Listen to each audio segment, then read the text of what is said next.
Hi hello welcome to అవి cinematic world YouTube channel. Payal Rajput ఇటీవల మంగళవారం సినిమాతో మంచి హిట్ కొట్టింది. ఇప్పుడు రక్షణ అంటూ మరో లేడీ ఓరియంటెడ్ సినిమాతో రాబోతుంది. ఈ సినిమాలో పాయల్ రాజ్పూత్ పవర్ఫుల్ పోలీస్ ఆఫీసర్గా కనిపించబోతుంది. ప్రణదీప్ ఠాకూర్ దర్శకత్వం వహిస్తున్న ఈ సినిమా నుండి ట్రైలర్ అయితే రిలీజ్ చేయడం జరిగింది.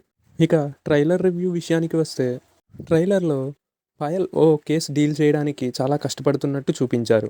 యాక్షన్ సీక్వెన్స్లో కూడా పాయల్ అదరగొట్టింది అని ట్రైలర్ చూస్తే అర్థమవుతుంది. ట్రైలర్ మొదట్లో పోలీస్గా ప్రమాణం చేస్తూ చెప్పిన మాటలు, చివర్లో క్రైమ్ ఫ్రీ సిటీ కావాలి అనేది రికార్డ్స్లోనా రియాలిటీలోనా అంటూ ప్రశ్నించే డైలాగ్, ఇలా పాయల్ తన యాక్టింగ్తో మరోసారి మెప్పించిందనే చెప్పవచ్చు. ఇక ఈ ట్రైలర్లో పాయల్ యాక్టింగ్తో పాటు విజువల్స్ మరియు బ్యాక్గ్రౌండ్ స్కోర్ అయితే హైలైట్ అని చెప్పవచ్చు. మెయిన్గా బీజిఎం వింటుంటే ఈ సినిమాకి హైలైట్గా నిలుస్తుందని అర్థమవుతుంది.